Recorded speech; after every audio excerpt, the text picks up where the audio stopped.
Can't remember anything. Can't tell if this is true or a dream.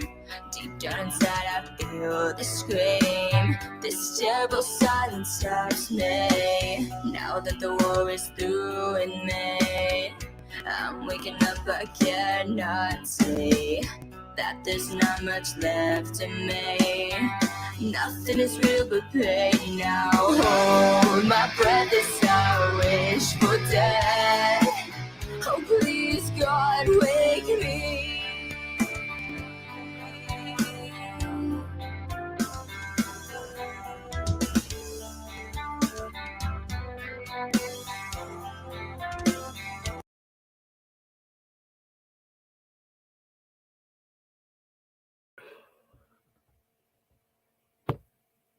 What's up, everybody?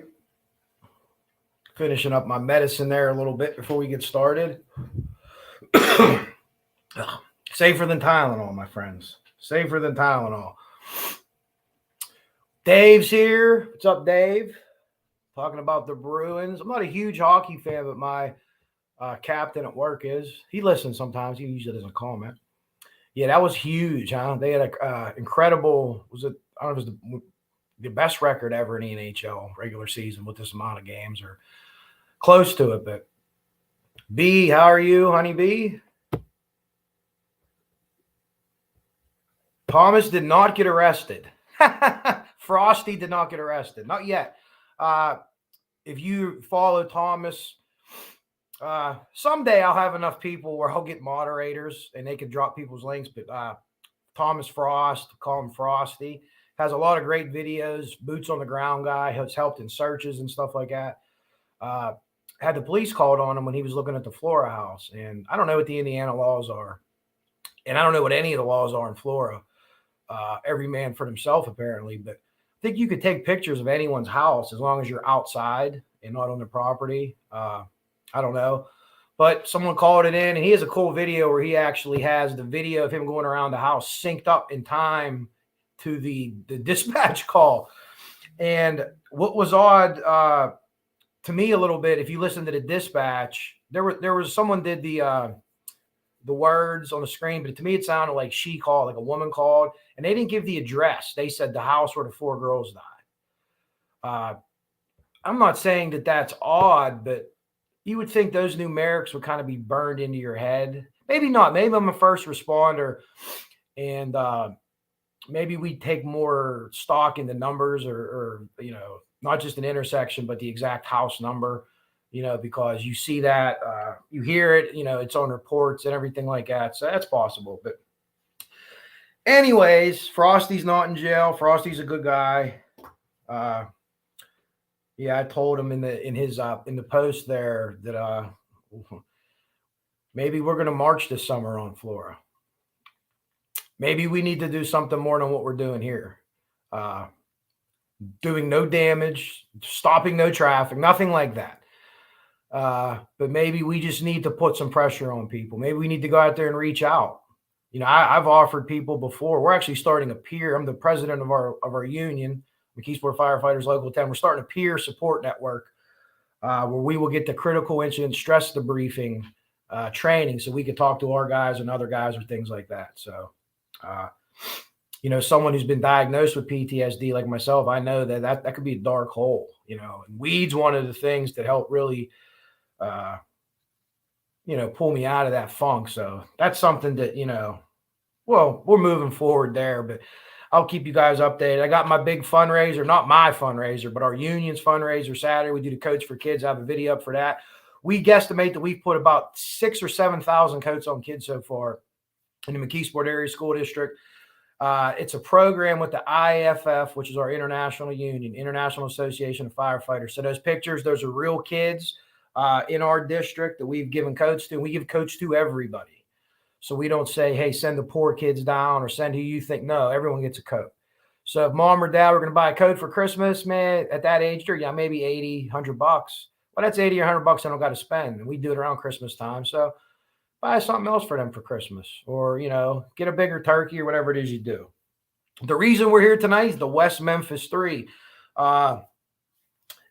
It's hard to be exact, but almost 30 years ago to this moment that we're sitting here right now, roughly 7:05, in that time frame, these kids were murdered. 30 years ago, as we sit here right now. As we get into this a little bit, this is something, I mean, we talked about the Manson stuff. If anyone haven't seen old videos I've done, I'll come back and tie it up. Manson's a hole. It's, maybe the original rabbit hole, but this is so deep, and there's so many layers of this onion. It is, it's beyond bizarre, and it's so old, and so many celebrities got involved, and it's misrepresented on a lot of occasions, I think. But I'm going to give you some data. I'm going to post some links on my community group. I've already put a couple of videos up. My guy John Douglas is in here. I'm a John Douglas mark. If you don't know what mark means, if you're a wrestling fan and you go and you believe that it's real, you're a mark. And then you become, it's like a loving term. I'm a smart mark. I know it's fake, but I don't give a shit because it's entertaining. So I'm going to go scream and yell, with my beer in the front row like everyone else. But I'm a John Douglas mark. I'm a huge fan. And he became invested in this case when the defense reached out to him. So let's get some things here going first. Just the very, honeybee. You can research, and I'll tell you how I kind of got into this initially. It's voluminous. Voluminous? Maybe we should drink when we say voluminous on this channel, not just tentacles. As I got my Turner's tea in a carton. Western Pennsylvania thing, maybe. I don't know. Voluminous. That's another word. Tentacles, voluminous. But anyways, so the victims of this case, they were all 8 years old. They were second graders. Stevie Branch, Micheal Moore, and Chris Byers. Basically, one of them died from blunt force trauma to the head of some sort. I'm not saying it's an object or head hit off a rock, something. But there's a theory that I have for this whole case, and I'll try to wrap it up at the end. And it's through research, but, nothing concrete. Well, unless you consider DNA concrete. But the other two had head trauma, and they also experienced drowning. So those were basically the three causes of deaths. The three suspects that were initially arrested, charged, tried, and convicted, and to this day, they're still convicted. Damian Eccles was 18, Jason Baldwin was 16, and Jesse Miskelly was 17 years old. So how did they come to these guys, right? Well, let's talk initially about the night of the search. So the kids are missing. They're three together. They were basically seen around 5:30 in the neighborhood riding bikes, sassing off to some lady. And not that I would have ever done that or no one in this chat. I'm sure Dave never sassed off to anybody just to be like a little smart ass. Hey, careful in the street on your bikes or something like that. Or, hey, slow down. Hey, you ain't my mom. And they rode away. There was no like anything like you see today where people start MFing people. It's like, hey, my mom, you're on your bike and you're on your way. So varying reports. Some people said they started looking at 5 or 5:30. One, the stepfather, Terry Hobbs, who's the stepfather of Stevie Branch, sat around. He was waiting for him to come home, took his wife to work, and began to look for him. Well, we'll see if that holds up or not. Around 6 o'clock was the Mark David Byers. If you ever watched the documentaries, he's the big giant guy. He's like 6'8". Bizarre. He actually passed away in a car accident a few years ago. He had supposedly after the car, he had some kind of tumor. I don't know if it was before or after the car accident that may have made him behave irrationally. So the first documentary that I ever saw, probably most of you saw, was Paradise Lost, Volume 1. They kind of focused in on him because he was just bizarre. Absolutely bizarre. Just because you're bizarre doesn't mean you're a murderer, but we'll delve into that more. And then the other kid, the other young man who obviously lost his life was Micheal Moore. His dad was a truck driver. He was away. He wasn't there at the time that night. So he's kind of, I won't say he's forgotten about, but there's not, you have these other two stepdads that are like these forces. And then there's, Moore's father, who's just kind of like a quiet and assuming, but, make no mistake, all three of these families faced horrible, and they still do. And a lot of them have passed away. Some of them from substance abuse and just, I couldn't imagine. I'm the father of two boys. One's getting ready to move out, buying a house, and that makes me really sad. It does. It's we had a good run here. I was a single dad for a lot of years with a ton of help. Thanks village, but so we have to kind of think of what they go through and how would we react. So people are acting strangely. They're going through horrific terror, horrific just loss. People are going to do different things. If you ever saw the video, any video of like sad or people's reactions, the mother, it was actually, I'm pretty sure it was Branch, Stevie Branch's mother. I'm sorry, Chris Byers' mother. I apologize. Just collapses on the ground, and when she's told, just it can't be consoled. I mean, you find out that your son was murdered. He's in second grade, murdered. They were able to say they're murdered. Like it was, we know that it was like kind of like the Dell fighters. This was no accident. They didn't get lost. They didn't get hurt. They were murdered. So. Well, that's okay. You know what, Pam?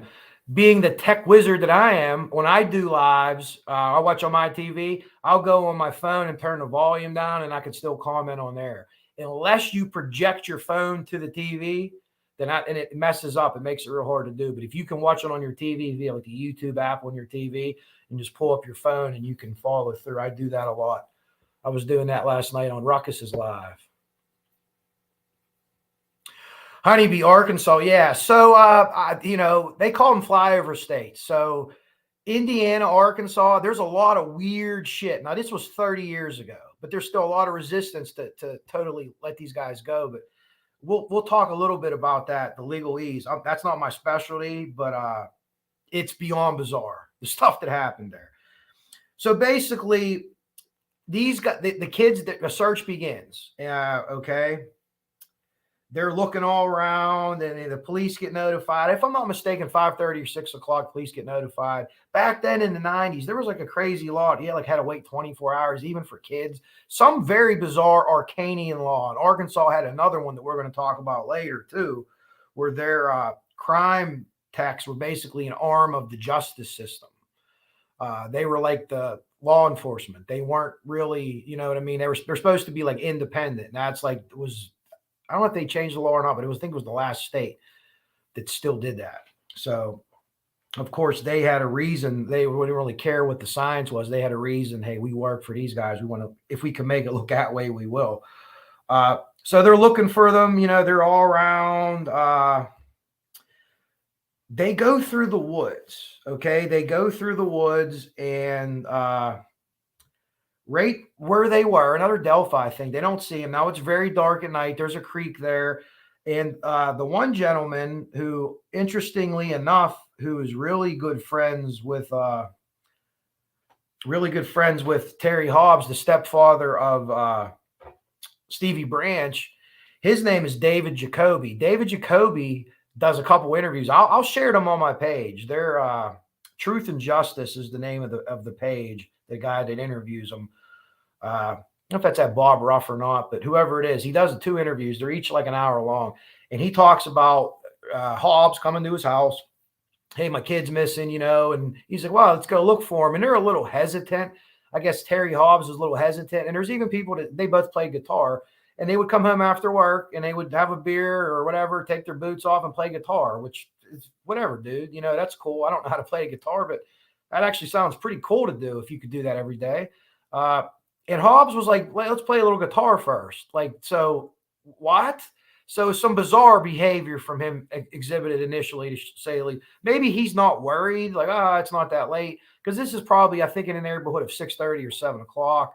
So whatever. So there's some bizarre behavior there. But David Jacoby's another guy. We'll talk about him.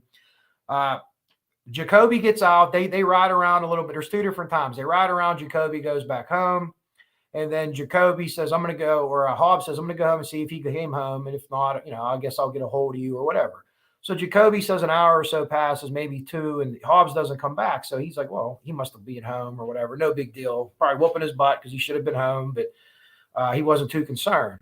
Later on, Hobbs returns, and they still haven't found him. And Jacoby's pretty like, well, why weren't we looking? Whatever. Let's go look. So they go look around. He said the first time was probably about 20, 25 minutes. The second time was about 30 to 40, 45 minutes. And that's what they looked. And this was Hobbs saying, oh, we're going to need to do this. They talked to people. Did you see kids? A few people said, we saw kids over here by the apartment building in this open lot. There was a road, and then there was a Jersey barrier. If you don't know what Jersey barriers are, basically like a guardrail. Well, I shouldn't even say like it wasn't really. Yeah, I guess it would be a Jersey barrier because there's a cement behind it, so it's just not a guardrail. It's like the end of a street, so you can't drive your car anymore. The street just ends. It's like a dead end. And there's a big thing of cement, and then there was a guardrail, a metal guardrail in front of it. And they were playing over, and there was an open field, there was an apartment building, and then behind that was the Robin Hood Hills. They were called Robin Hood Hills, and there was Turtle Creek or Turtle Falls or something like that. And basically there was like a creek, but it was like a drainage ditch too. There was a truck stop, a truck wash place up on the road. There was a Bojangles. There was a couple things up there, a gas station. I think it was a 76, Sunoco 76, if I'm not mistaken at the time. And there was a drainage ditch there.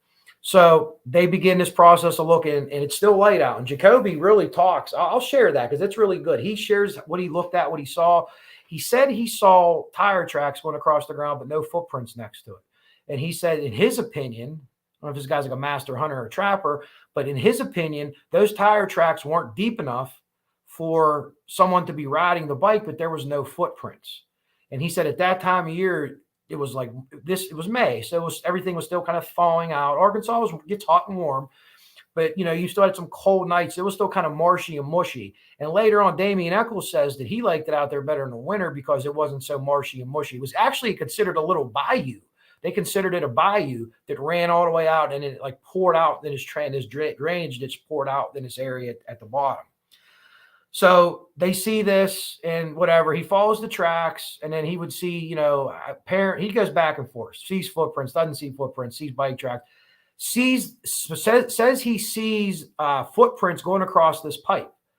And what I can never get out of the interview is this the pipe the bikes were found on? I believe it to be, but to me, the interviewer never nails that down unless I missed it. I'll go back and watch it again. But he sees footprints. What he says is footprints walking across the pipe.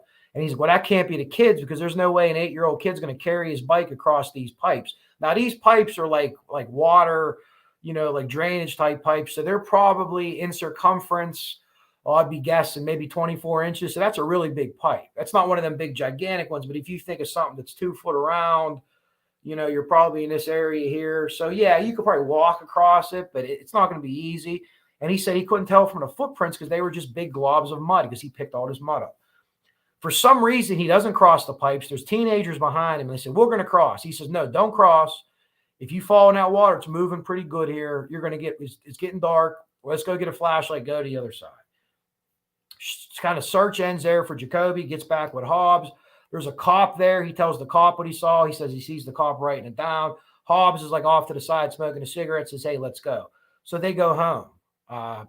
Jacoby wants to get a flashlight. So I'm going to get a flashlight. We'll go to the other side. He says Hobbs talks him out of it.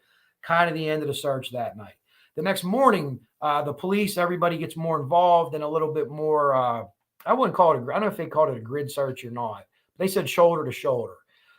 I'd rather do a grid search and shoulder to shoulder because you're not going to be able to go shoulder through the woods. Think about it. You're going to walk through trees. It's at least in a grid, the grid search almost is down to the inch, depending on how you do it. We've done it in the water too, and it's not. You do it for divers. Now, if there's a boat, you can go over and see it, but that diver knows, hey, once I leave this area, we're out of here. We're not going to find it. We'll talk about divers in a minute when we talk about a knife too. So they don't find the kids. This is about 8 o'clock in the morning. Later that afternoon, there's a parole officer.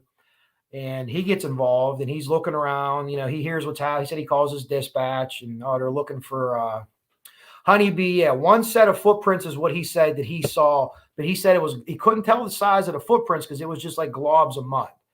So when it went early on, he said to John Douglas, well, he says he doesn't say it now. He says it could have been, it looked like kids' footprints because they were small. But now what he says is they could have been just big globs of mud, and there was so much mud it didn't actually leave a print. So like when you would step down. So I don't know. But yeah, it was definitely only one set of prints, not 3. So again, leading him to believe, which I should have said before, thanks for mentioning that I only saw one set. So I couldn't see how, a kid would walk across anyway, but whatever. They never make it to the other side. They do the shoulder-to-shoulder search in the morning. This probation officer checks, and this is not the one that talked about Eccles. It's a different guy, just hearing what's going on, doing the right thing. He really was truly doing the right thing. Came out and helped search, and saw a shoe in this drainage ditch from the opposite side of where everyone else was at. Because, you know, he's everyone's around town. They don't necessarily know that they're in those woods, but they did a shoulder to shoulder supposed search through those woods. But they were all over town because nobody was really sure. So he's like, yeah, them woods, you know, I know as a probation officer, you know, your kids are in there playing, maybe nothing bad, but just, you know, it's a cool place. This is 1993. These kids are 8 years old. You got woods. You're playing guns, man. You know, I was born in 79, so I would have been obviously at this point. I wouldn't have been 14 yet. My birthday's coming up here in a couple of days, so I would have been 13, get ready to turn 14. So I'd have been out of the Army stage playing guns. But a few years before, there's woods by my house and there's a creek. We can get yeah, we're going to go down there and do it and take our bikes, and we're going to be gone from 10 in the morning, and we'll come back maybe to eat lunch at the church. We'd eat free lunch. And be back at dinner time or something, and no one would worry. We'd be gone for 8 hours a day. It was like a work shift in the summer, every day of the week. Played baseball, did all that. So this was what was going on back then. There wasn't this really, you know, like now. I'm glad my kids are grown up. Let me just say that. I have nephews I worry about and grandkids in several years, hopefully. But so he sees this shoe. He calls the police right away. Detective comes in. He goes down. He actually falls in because it's a little deeper than he thinks it is. He falls in, he goes to pick the shoe up, you know, they took pictures of it, and there's a picture of him actually in there with the shoe. So this is all being done relatively right. I mean, what are you going to do? And he says, my leg's stuck. There's a log or something. So when he goes to lift his foot up, one of the boys actually that was submerged and stuck under the water came up, and that's what he was stuck on. And at that point, here we go. Here's the crime scene. And if you see the videos, and you'll see a bunch of hoses, I think this is important because no one really mentions or comments on this except for one or two people. Just so you understand, when you see there, I think they're blue hoses. There might be some green or white hoses. They are probably 2.5, 3.5, maybe 4 inches in diameter. They're plastic. They look like, some of them look like corrugated pipe or PVC pipe almost, if you look at it. What they're doing is they're pumping out that creek. So here's what they did. They pumped that creek out. They dammed up a little bit back to stop the water from coming in or to slow it down to a trickle. And they pumped that water out as opposed to pulling the bodies out. So they try to kind of pump the water out. And then if you see the picture, I'm going to recommend a bunch of documentaries to you here. And I need to tell you that in those documentaries, there is crime scene photos of 8-year-old deceased victims. It is extremely difficult to watch. I think you could get edited versions of it because the documentaries are really good and they're informative. Now they slant different ways, but you could still get good information. When all the documentaries share the same pieces of information, you can say, oh, these things are true. They might spin a narrative this way or that way or whatever else. But you need to know that they have these pictures in there and they are, you know, even for me, and I'm not a cop, so I haven't seen what, you know, Ruckus and LA and Steve and even my brother who works for the Attorney General and was a police officer here in town for a lot of years. They see a lot more than we do. They just have more calls in general. In our city, for instance, the fire department last year, I think we ran about 1,700 calls. Our police department ran like 27,000 calls. Now they go on every single call. So yeah, Honeybee Paradise Lost is one of them. West of Memphis, they also show them on that. Yeah, it for some reason, it's like the only case that people feel that it's okay to show that. Now, I don't know if there's graphic warnings in the beginning of them videos or not. I don't read, you know, it's like directions. I don't read directions. I'll put this together. Maybe I end up with some extra parts, but ain't the end of the world. But I just need to let you know that they're great documentaries. All of them. However you feel personally about the case, they're informative. Some could say this is misleading here or there, but you need to be prepared for that. So anyways, they find the kids and they begin their investigation. So the 3 kids are found and they're all naked. They're all hogtied, right arm to right leg, left arm to left leg. I'm pretty sure on this, I could be mistaken. If anyone knows, please correct me. But I'm pretty sure that 2 of the knots were tied the same way, and another knot was, in my opinion, the last knot was tied with different way. So we get into those knots and stuff like that. But hog tying. And my girlfriend was just here, and I was just saying, she grew up in a rural area. I grew up in the hood, right? I grew up in the inner city, which I love, which I'll never leave because, I don't know, maybe I'm goofy, but I like the noise, the fire trucks, the pollution. I like it. But she grew up in a relatively rural area. And I says, babe, I bet your dad knows how to hog tie, but I bet your brother doesn't. And that's just an observation that I made. And here, looking back and getting more into like the profile stuff, that's kind of what they said. People aren't hog tying unless they live on a hog farm or their dad's a hog farmer or something like that. But that wasn't the case here. None of these kids had any kind of experience like that. They tie knots. Sure, anyone could tie, but they were a little bit, unique to a certain extent. And it was immediately thought that whoever did this had experience doing that. The other thought process was, and this is my thought process, no profiler that I know have said this. I think the sophistication of the crimes we'll talk about was definitely an older person. It wasn't 18, 17, 16-year-old kids. Could one of them been involved as a pupil type or something? I guess it's possible, but we'll get to that later. I think that the single actor that did this, realized and began to calm down. The murders were done or completed, or he thought they were completed. One of them, they were completed. The other two, they weren't, but I believe he thought they were.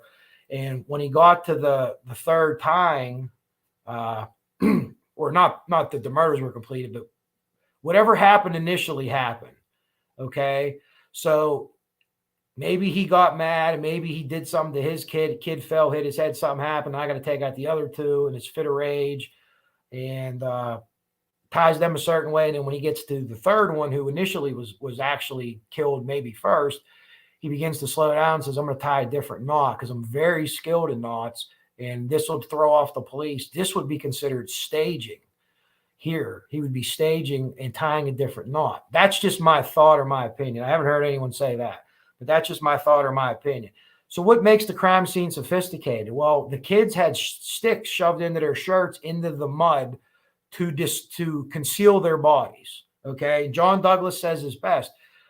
Most of the time, especially in that's a secluded area anyway, right? This isn't a highway. This isn't a high traffic area.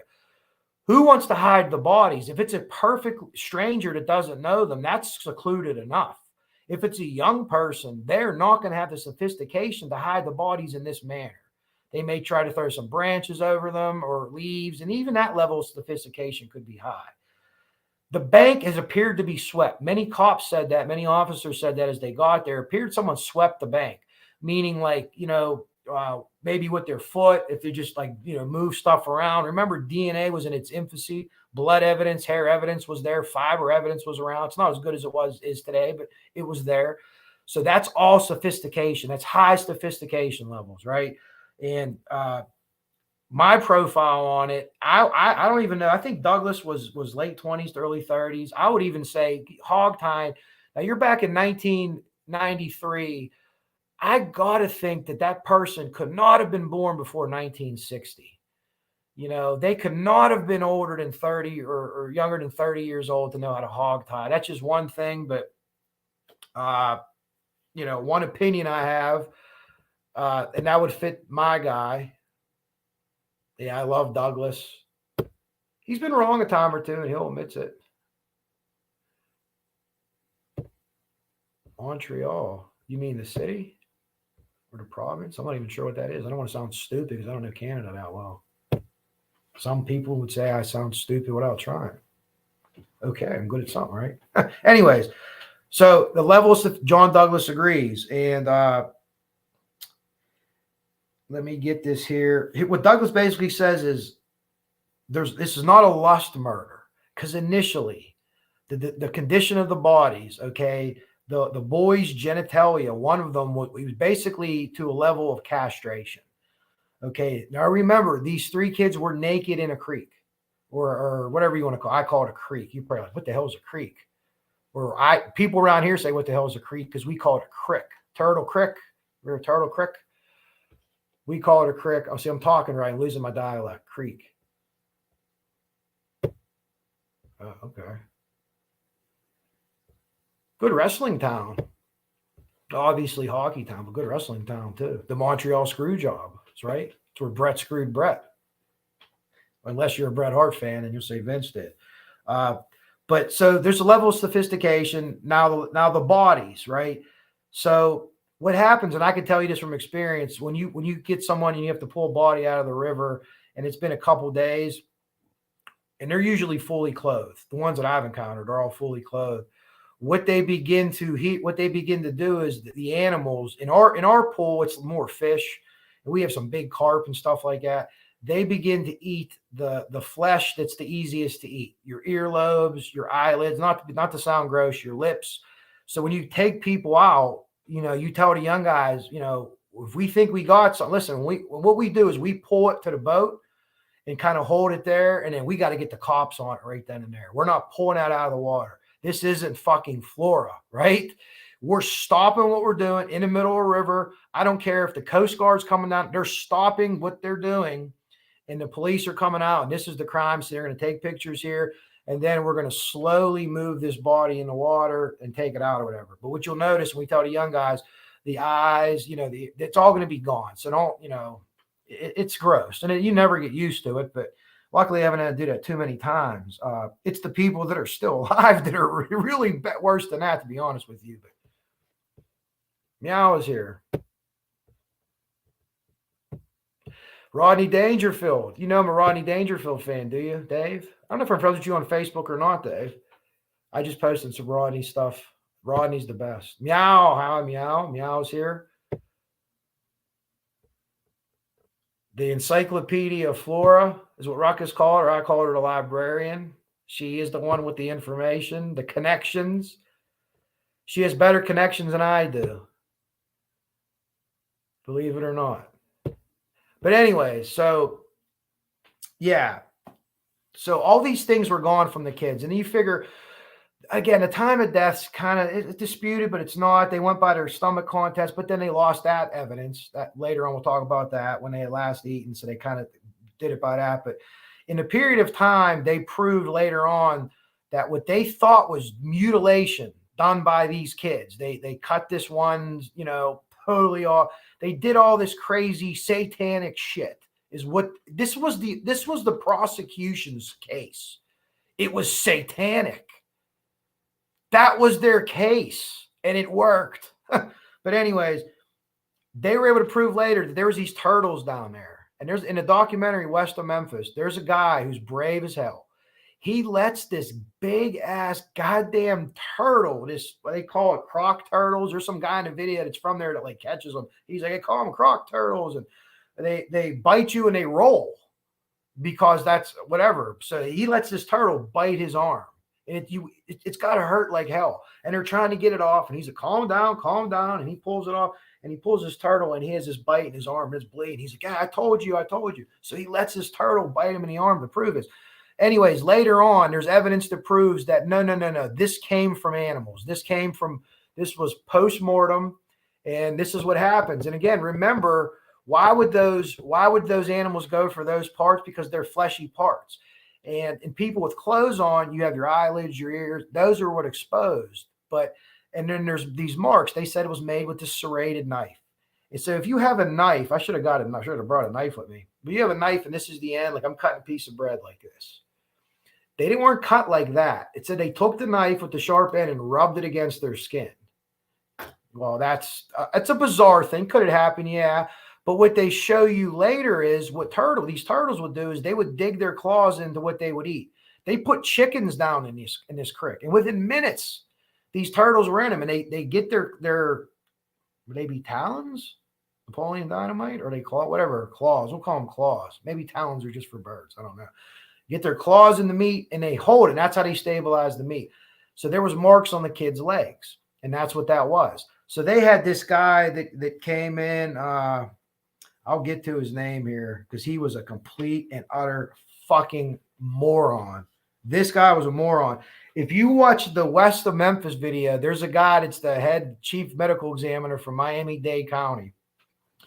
He's about an 80-year-old white guy with white hair, and he's like half froghorn, leghorn, but he takes this dude to task. He was like, that is the stupidest thing I've ever heard in my life. This guy is so full of shit, basically, he says. I'll get to it, though. I'll find his name. So basically, these things that they said they did this to these, was basically that was proven false.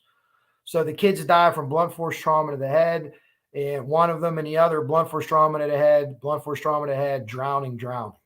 So, we talked in the Flora case about, not just Flora, but in general, when we know if people were dead first, if they'll have soot in their lungs, if they're dead before the fire, they're not breathing, so their mouth's closed. And unless the body's burned, just say a regular house fire. Let's say someone shoots someone and they want to light the house on fire and maybe they died in a fire. They'll know right away that they did. So if you don't have any water in your lungs, you clearly were dead before. That was the case there. Now, you could have water in your lungs and not have drowned, right? That's one of the theories with Delphi.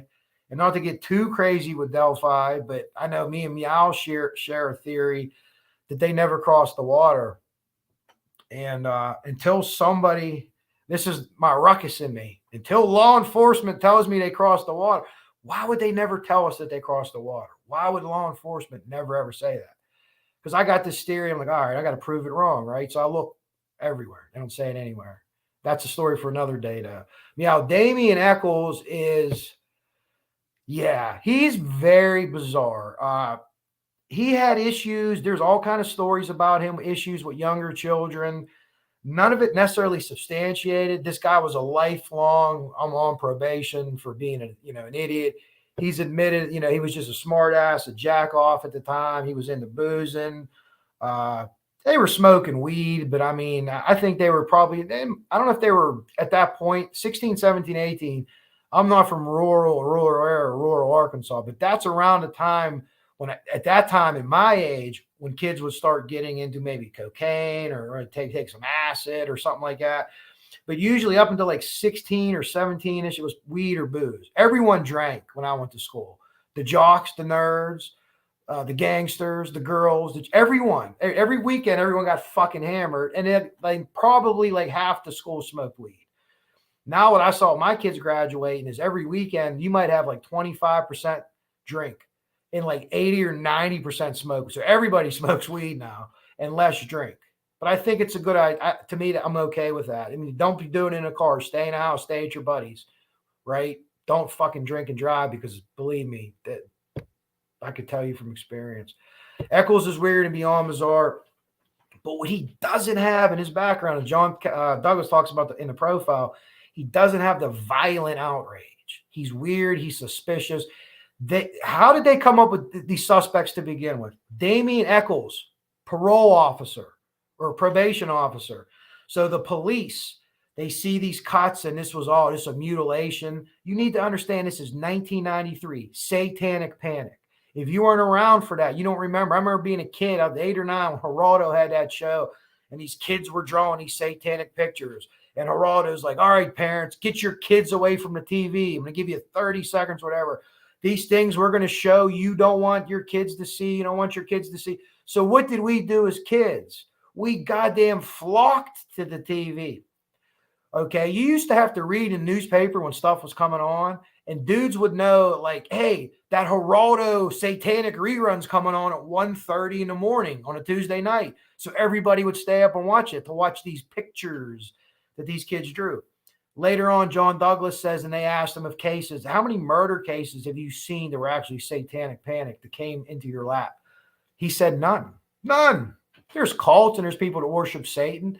Sure, but it's not this what we thought it was then. So the police, their initial instinct in 1993 in rural Arkansas is, this is some kind of goddamn satanic shit going on. That's what they thought. Then all these kids come up. Oh, someone put a pentagram here. There's this in the park. Then there's stories, sacrificing dogs. So you have all these urban myths rolling and all these legends rolling. Just imagine if this happened when Delphi happened, right? All the theories that were out with Delphi. This is 1993, and there's 1,000 different things that happened here. No one knows. And they go to the local probation officer. Sound familiar? Go to local probation officers. Hey, you have any kids? I don't know why they got the idea of kids. Anyone on probation that likes weird? Well, yeah, there's this Damian Eccles. He wears black dusters, listens to heavy metal. That was what put police on Damian Eccles. And he was weird. But you know what? A lot of other people were weird too. Weird doesn't make you guilty. So they go to Eccles. He was a smart ass to the police, and they start this investigation into them. And really, within a pretty quick time, they make arrests. They do some questionable things. They have an older lady come in. I'm already at the 40-minute mark, so I don't want to get too in depth. But I will tell you about all the documentaries, and I'll come back to this because this case was the kids are a few years younger than me, but I remember this when I was young. I remember talking about this at school with other kids. And like, hey, them fucking sick 3 dudes, man. Can you believe that? And then, of course, we were the jocks. But yeah, if there's any dudes like that in our school, we'll fuck, you know what I mean? Or something like that happened. But I remember having those conversations. And at that time, I probably would have been 8th or 9th grade, 1993. So anyways, they go through this investigation. It's suspect at best. They lean on Jesse Miskelly, who's 17 at the time. His dad gives him permission to go to the police station, but not to be interrogated and or interviewed. He was interrogated for almost a day. He had an IQ of 70. So they interview him for like 22 hours, but there's only a few minutes of tape. Right there, that tells you that you that doesn't happen today. If they're going to interview for 22, they're going to have 22 hours of that tape. So that tells you right there, it could be forced confession. They leaned on this kid. They walked him through. If you listen to the confession, you can look it up. It's on documentaries. You just go to YouTube, Jesse Miskelly. It's Miskelly. I'm pretty sure there's only one S, unless I have that spelled wrong. But Jesse Miskelly, and they totally walk him through everything. So everyone else wants to hear is the rest of the tape. You were interviewing him for 22 hours, and you have produced a few minutes. So needless to say, he admits all this stuff that was going on to Jason and Damien, S.A., these boys, and they were doing all this other stuff with them. And like he said, things. And then the one officer's like, well, what about a stick? Someone hit him with a stick? Yeah. Damien had a stick. Yeah. So it's shitty police work. It's absolutely shitty police work. I always try to lean. I actually lean a little bit toward law enforcement, I guess. Maybe more than a little, some people would think, because I work with a lot of them. My brother's one. And there's dickheads. Fuck yeah, there's dickheads. And there's guys that aren't really good. There's also firemen that are dickheads, and there's firemen that aren't really good. And there's McDonald's people that are employees that are dickheads, so on and so forth. But God, I got to tell you guys, by and large, in my experience, we're not talking Carroll County, Indiana, okay? We're not talking that. In my experience, they're good guys, and they want to get paid more, and they like the authority, and they like having a little bit of cash because they do get paid well. They definitely deserve more, but they're not jack-offs. They're not doing shit, like framing people. But so you get down to it all, and he gives it up. Miss Kelly says all this stuff. Eccles and Baldwin never say anything. So they do a lie detector test for Eccles. They do a lie detector test for Miss Kelly. Jason Baldwin's mother says no lie detector test. Nope, we're not doing it, which is smart. Miss Kelly and Damian Eccles blow the box, which means they failed a lie detector test, right? They blow the box. The thing with lie detector tests is they're inadmissible in court. They are here. I don't know if I think they should be nationwide. So all it is a leverage tool. So who's reading the results, right? I could tell you stories about lie detector people that I wasn't personally there because I'm not involved in anything like that with my job. But what do you want this to say? Because they're pretty close either way. You could go in there, and you can't go in there and say, and Ruckus will tell you this, you can't go in there and say you failed the lie detector if all the things are just flat, but if there's a little bit of something that they can maybe construe it. But I don't think you even see them in legal documents anymore. Again, I'm not a police officer, but I don't think you see them in legal documents where they talk about lie detectors. It's just a leverage technique. Honeybee, I definitely will, because this, like I said, I go back with this case, not that I researched it for 30 years. Yeah. You know what? And like Carroll County, I can only tell you what Drew Yoder did on one night. And on that night, that dude, he laid it on the line, man. He laid it on the line. And, I know we always keep going back to, oh, look at Micheal taking shots at us for being old. Not even conceived in 93. Oh, goodness gracious. I don't know if that would have been my 8th grade year or 9th grade. I graduated in 97. So Micheal's making fun of just about everybody in the chat. That's okay. I make fun of people that are older than me. Yeah. But like I said, Yoder that night, dude was a star, man. He was a star that night. Everyone I showed at work at, they all agree. I'm like, man, they're like, that was a cop? Just because the initial thing when he went in that front door and you kind of hit your knees and you move without stopping, that's like a pro. And by pro, I don't mean a paid fireman, but that's a professional fireman that's been in a lot of fires. That he's not fucking around, right? He's getting it done. It's get down or lay down time, like they would say. Get down or lay down, because you're either going to get down or you're going to die. That's that hot in here.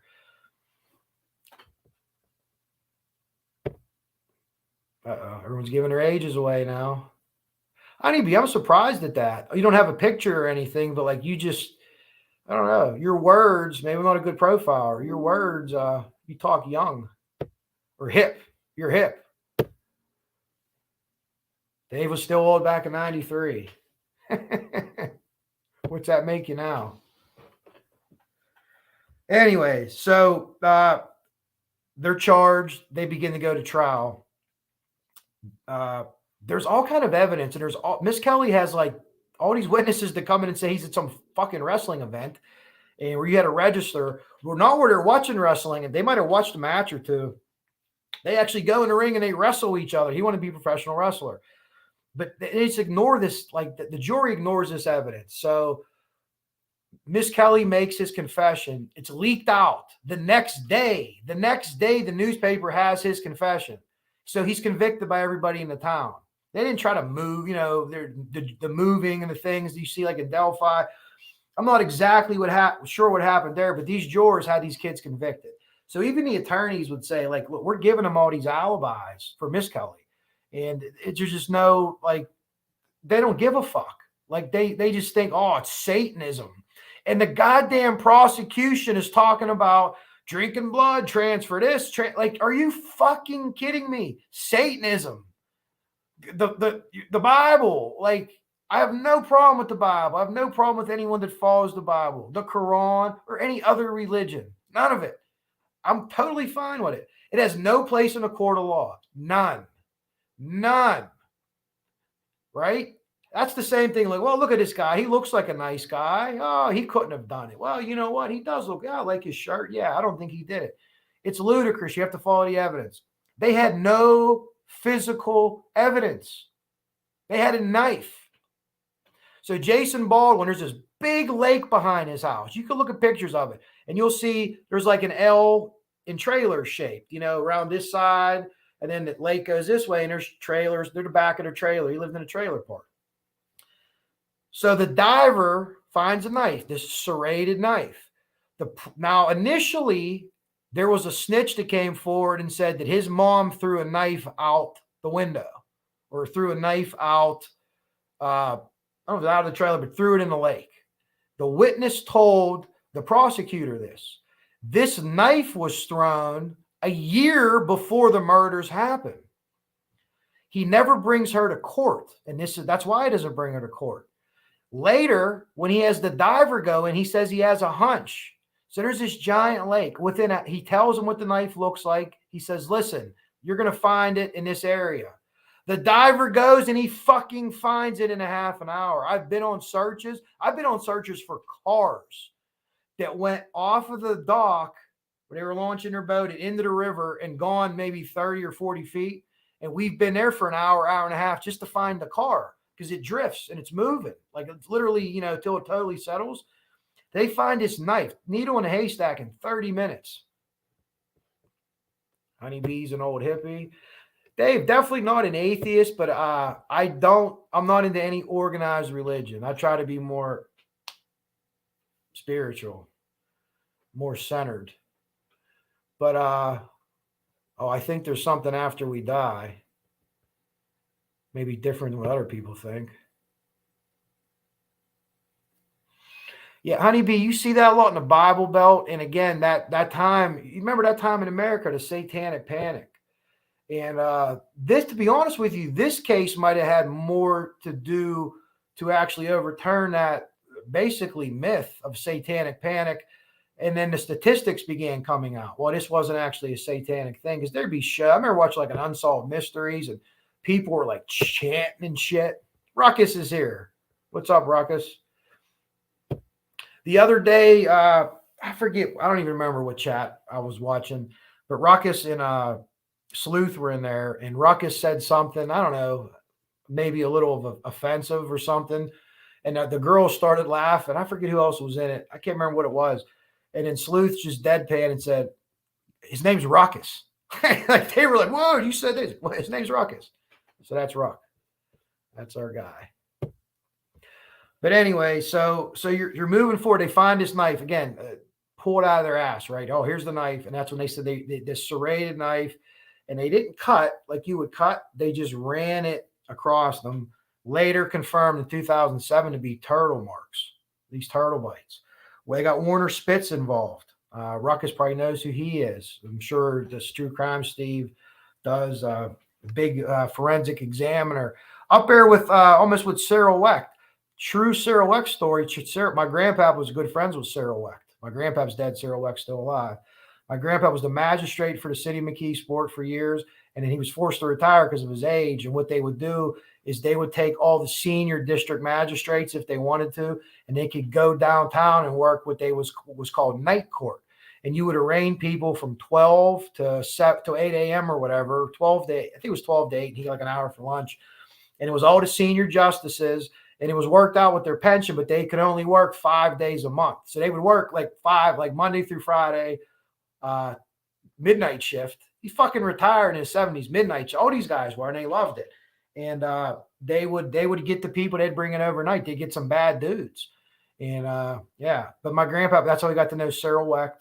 So that was just my little tie to it. You know, Cyril Wecht's another guy that investigated a whole lot of things. He was our county coroner for many, many years. They busted his balls politically and got him out. They thought he was doing personal autopsies at the Allegheny County Health Department. Well, so fucking what? He's like the best autopsy dude or whatever in the world. And you're going to run him out of here for some political bullshit. And they did. But anyways. So at some point, Eccles claimed they were at some satanic meeting. They brought this lady in, and Eccles claimed he was drunk. Oh, I killed these kids or whatever. Now, listen, Eccles could make a claim like that wasn't true, because he made other claims, bizarre claims, not about killing people, that were proven not to be true.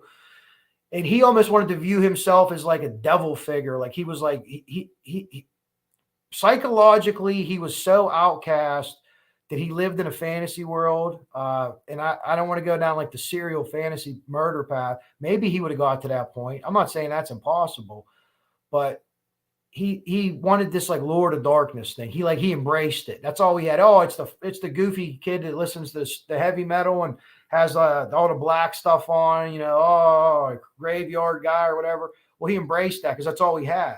So he kind of embraced that, similar to the Columbine years later, kind of embracing that, outcast, we're all outcast together thing, So they go through, they're convicted. The trial's voluminous. We drink again for that, right? Voluminous and tentacles. There's tentacles here that reach, God, I don't even know how far. So they're convicted. All the evidence starts coming out. HBO does Paradise Lost, the first documentary. They do 3 of them. It's like a docu-series. In the first one, they really go at the stepdad of Chris Byers, Mark David Byers. And he calls himself the big red herring. He's right. He's big. He's bizarre. He makes crazy claims. He's in the woods running around. He's a big hulking man, 6'8". So just, by nature, people take a, oh shit, look at this fucking guy. And he just looks like this big lunatic. And I think it was what do they call the tumor? Pituitary, which is kind of, or when your pituitary gland, where it makes you act like, I'm not sure if that's exactly what it was, but he had something like that made him a little bit off. In the end, he would demonize these boys for years. And in the end, he actually wrote a very sincere apology letter that he reads in one of the documentaries and starts crying. And then Eccles reads it and he starts crying. This was years after they had sent it and read it, and he apologized. And, I know it wasn't you. And then they all went to the guy that's my person of interest, Mr. Terry Hobbs. Mr. Terry Hobbs was Stevie Branch's dad. Stevie Branch was the target of the murder, in my opinion, and I agree with John Douglas of that. He was the one that was hit and killed, in my opinion, first. Blunt force trauma to the head. I don't know if they sassed off to him. Terry Hobbs was seen calling for the boys around 5:30, 6 o'clock by neighbors. Now, the neighbors didn't see the boys. Those neighbors didn't see the boys. Hobbs was yelling. They heard Hobbs yelling for them, but they didn't know if he just went out and said, hey, come and eat. That sometimes in the neighborhood, mom would just open the front door. This is 1993. Mom would just open the front door because she knew you weren't too far. Hey, come and eat, come and eat. But, yeah, he was definitely looking for them. So we go back through that. There's just so much with Hobbs. As this goes on, right? The 2000s begun. So all these people get involved, right? The Dixie Chics, Pearl Jam, Henry Rollins, Black Flag, Peter Jackson, the director, Johnny Depp. They're all into this because they think this is all bullshit. The more and more it comes out. Paradise Lost, another one comes out. And then Damien Eccles teams brings in my boy John Douglas. And they say, let us tell you. John Douglas says, shut up. Don't tell me anything about the case. I know a little bit about it. I heard about it, but I didn't investigate it. It didn't come to the FBI's radar. Because the West Memphis police didn't need the FBI, right? Well, that's what they thought. So he says, no. So he does his own research. And the big thing with him was once they proved that the mutilation marks were from animals, not from suspects, he said this is not any kind of lust killing. This is a person that knows these kids that did this. No lust. They had a connection to the kids. They're sophisticated. And all that fits Hobbs, who's still alive somewhere. Like lives on the mountains or something like that. So they get DNA. DNA comes in there. Hey, we're finally going to test the DNA. We have the MVAC. We have different things like that we can use. So they start pulling all the DNA from all the evidence that they had, right? This is what the evidence that they had. That they said, here's all the evidence, the bags. Well, some of the bags were destroyed that the evidence was in, or they put them in something else. But they still had evidence. So they tested all the DNA they had. None of it came back to any of the three suspects. No DNA came back to the three suspects. This is the DNA that they tested years later. They claimed to have a candle wax from Damien's room to his pants, but that was part of the evidence that was also lost. So let me tell you about that. Whether it was a fire or a flood, I can't even fucking find that out for sure. Some Carroll County shit here. But like all this other evidence was slated to be tested with more advanced DNA technology, it all disappeared.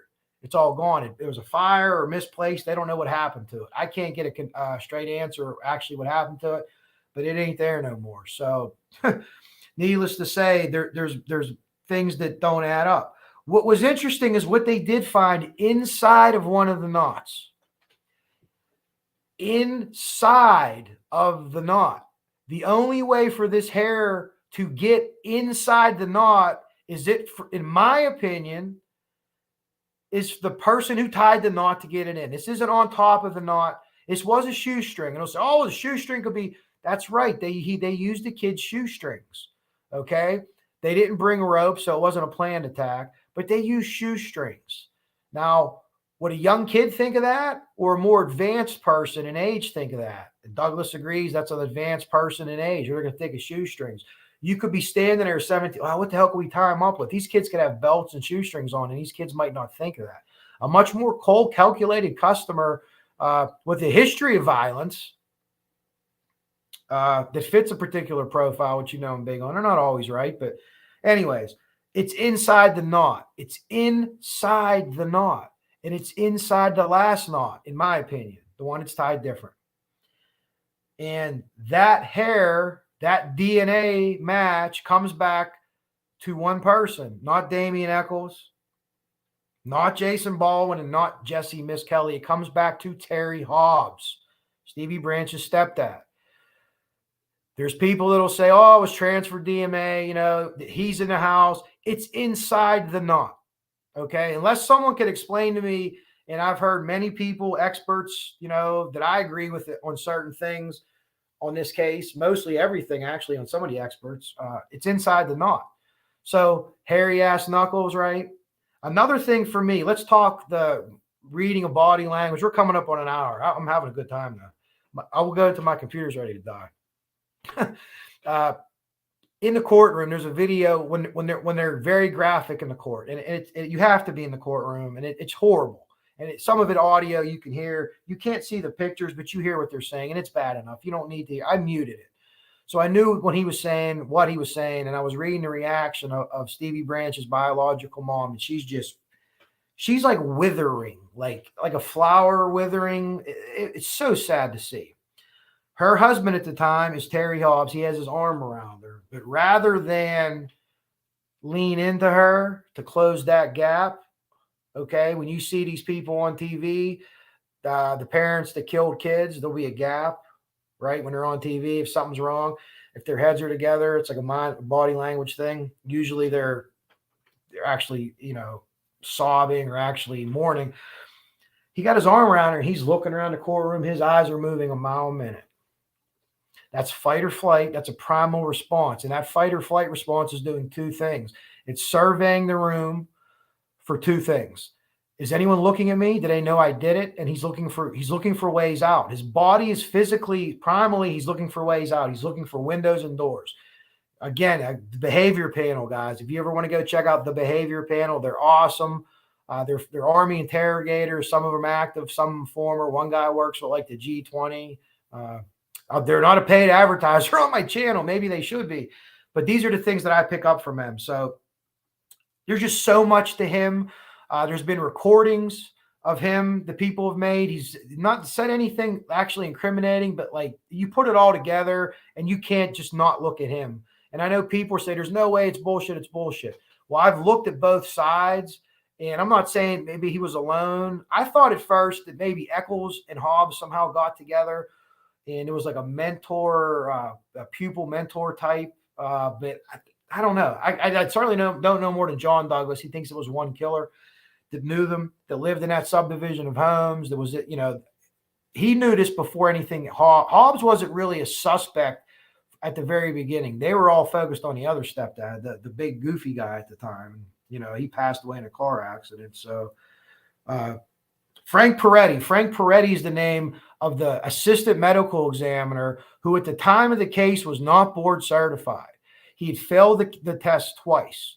You could only fail it 5 times. If you failed 5 times, they're like, you're too fucking stupid to be a medical examiner in Arkansas. Go dig ditches. So he failed it twice at the time. But so all these people came down. Warner Spitz, all these famous forensic investigative people came. They had a meeting. He was happy to meet with us. It was very nice, very cordial. He took all what they had in and says, hey, I'll review everything. You have my word that I will. But I've made a decision on this, and I don't know if I'm going to change it or not. And he never did change it. So that's the guy's name in Arkansas, Peretti. When you had all these people come together and say, it was like similar to Flora, where all those investigators said, whoa, hold on there, Investigator Randall. What the fuck did you just say? It was one of those situations. I don't know if I should swear or not. I mean, I'm not making any money, so fuck it, right? I use the F word like a comma. I'm just finishing up on my notes here. We're going to wrap it up relatively soon. Okay, John Douglas also says, I mentioned before, unnecessary act is putting them underwater.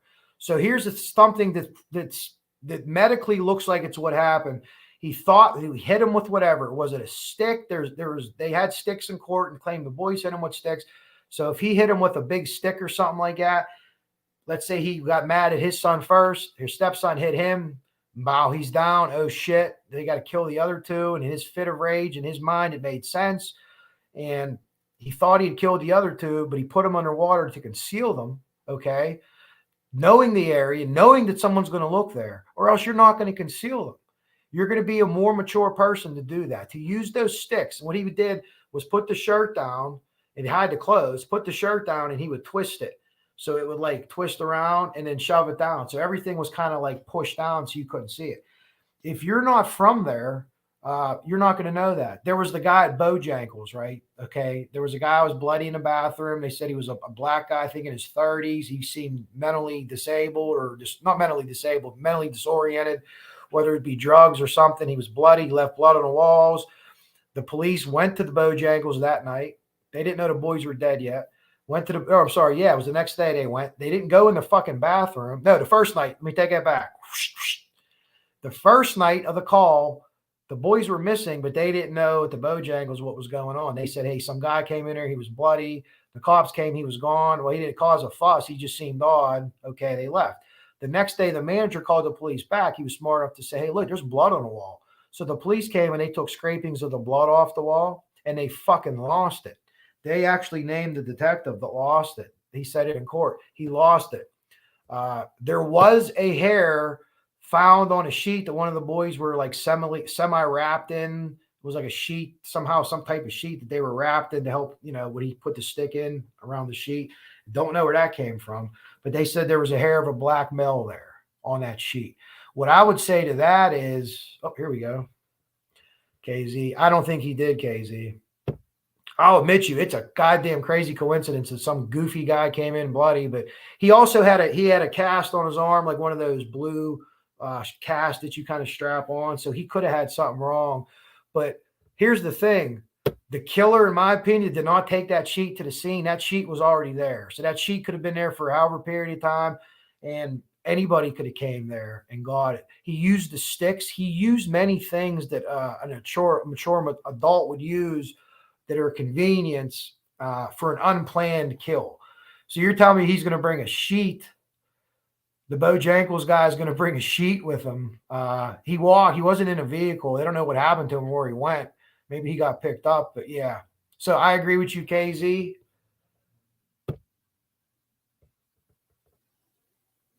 On that. I use the F word like a comma.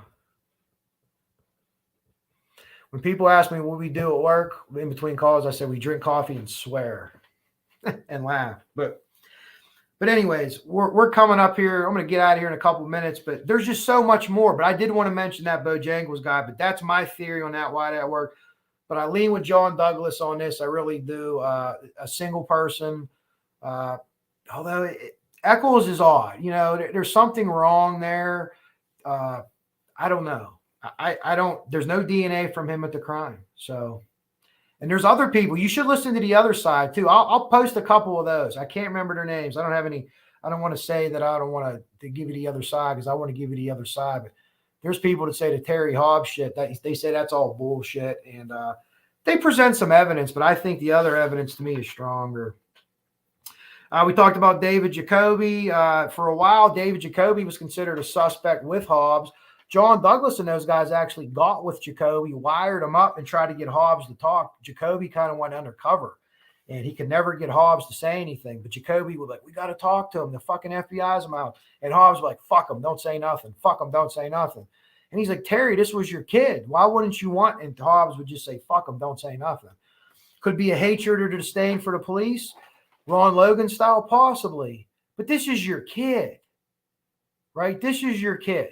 So, and I was just showing this to my girlfriend. So once they find out they have the DNA, it's the attorneys that are working on this, like freeing the boys, like an innocence type project, not the innocence project initially, but, and they tell Hobbs, hey, we ran all the DNA and none of the boys' DNA is on it. They have them on film.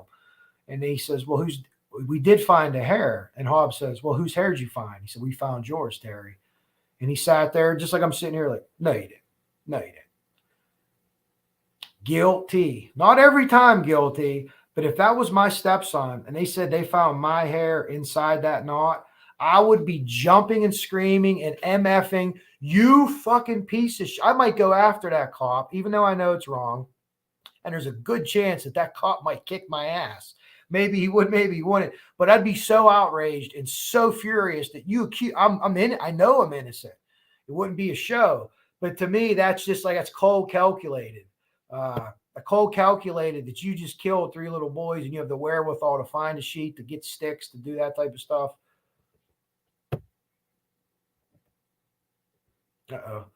KZ might have some Yeah, they are still convicted. The Elford plea that they got weren't, but the evidence with the knife to me, KZ, is just, to me, it's irrefutable that Peretti's full of shit. Everything he said was absolutely incorrect. I truly, truly believe that after watching both sides of everything. Now, if you don't think Hobbs or whatever, that's fine, but the knife, to me, absolutely not. And then the DNA, they don't find any of their DNA whatsoever. These are 18-year-old kids, 17, 16-year-old kids in 1993. They're going to leave something there.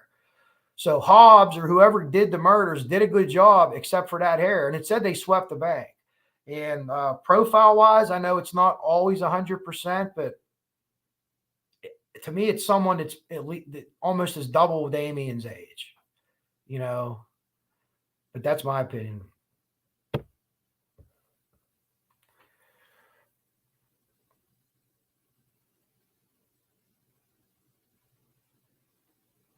Oh, I wouldn't say Douglas peaked in the 70s, KZ, but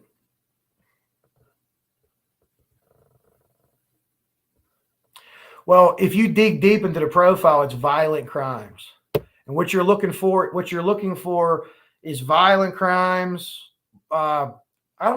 In general, serial killer in general. We know the triad and stuff like that. But people that act out in a violent murder, this wasn't like someone came up and shot someone in the back of the head. That's a violent murder, but this is a violent, physical, brutal murder. This is someone that's prone to outrage. And from what we can tell, no one was prone to outrage from previous events with the police where they did weird stuff or they, this or that, but no one that we could tell attacked anybody.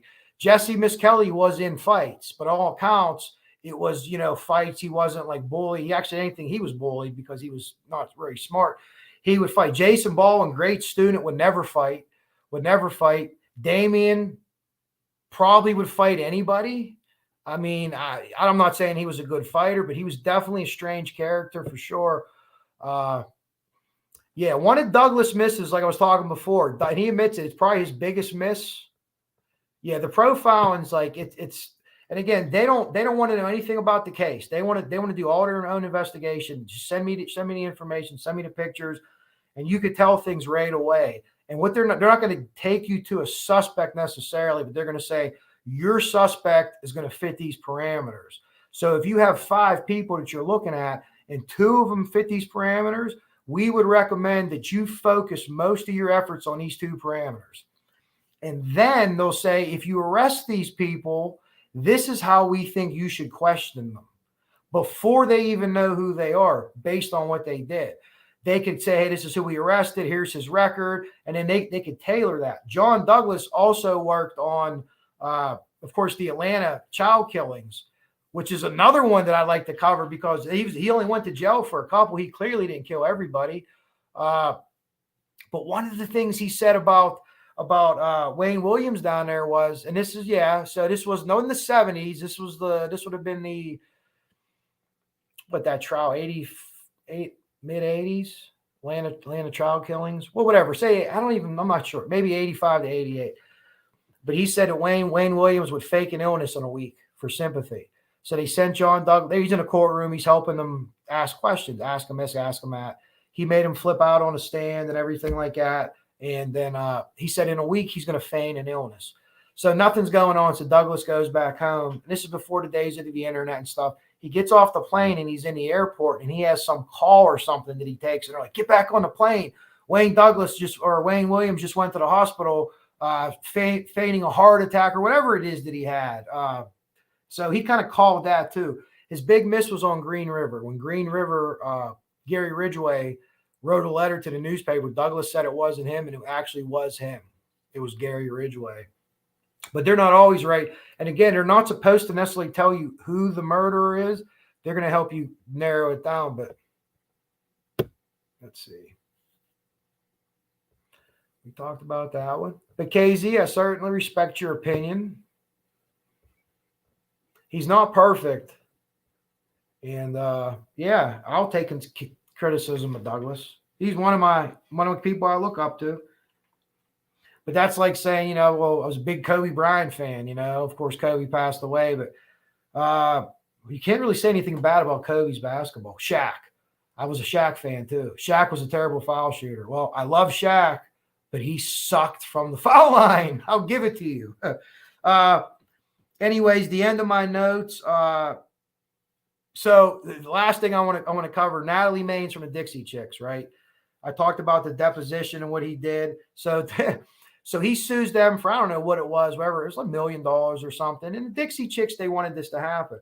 So not only did he not win money from the Dixie Chics, the judge said that he had to pay the Dixie Chics $18,000 because they countersued, but all they wanted was like their legal money or something. And then they gave it to the West Memphis 3, whatever fund that they had. All these people got involved. But you should look at both sides of it. But if you want to deep dive, easy for me to say, deep dive an old case and really want to dig into it, where oh man, hold on a second. KZ is correct. They are actually twice convicted. And with the Alford pleas that they took, they're still convicted. They were let out of prison. They had served like 18 years, 10 months, and 5 days. I'm making that number up. So the judge says, I change your sentence to 18 years, 5 months, and whatever days, whatever you serve, plus was it 10 years suspended or something like that. So they've written books since. You do your own research. I'll link some stuff here tonight. I put a couple of things up already. But there's another channel. It's a woman. I can't remember her name. She's very consenting to my view. She probably would watch my live and say a lot of this she disagrees with. But I really enjoy the way that she presents her facts. And even I disagree with her on a lot of things.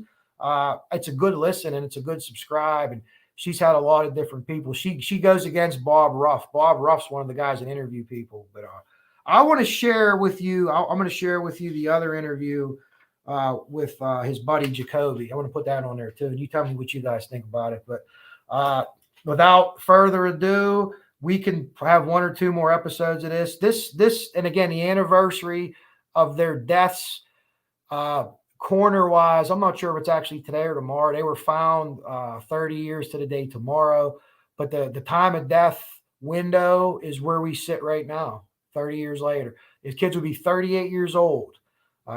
Families, whatever the case, they would be doing with their lives, and their families were destroyed. All of them absolutely destroyed because of this. Life's never the same, but they were destroyed. People went down to substance abuse. It was really bad, really ugly. And the boys who are out of jail, who I personally feel were innocent of this crime, of these murders, you should see their catwalk when they take them in. They're almost mobbed and ripped apart. And at the very least, even if you think they're guilty, I would think that you would have to give me that there was some law enforcement buffoonery or bullshit that went on that shouldn't have been in court or shouldn't have made court or whatever the case may be. But anyways, that will be my we'll call it volume 1 on West Memphis 3, because there is so much to go over. I appreciate everyone that came in, commented, the lives, Meow, Honeybee, Dave, KZ, a bunch of others. Julia, hey, I missed you there. Hi, Julia.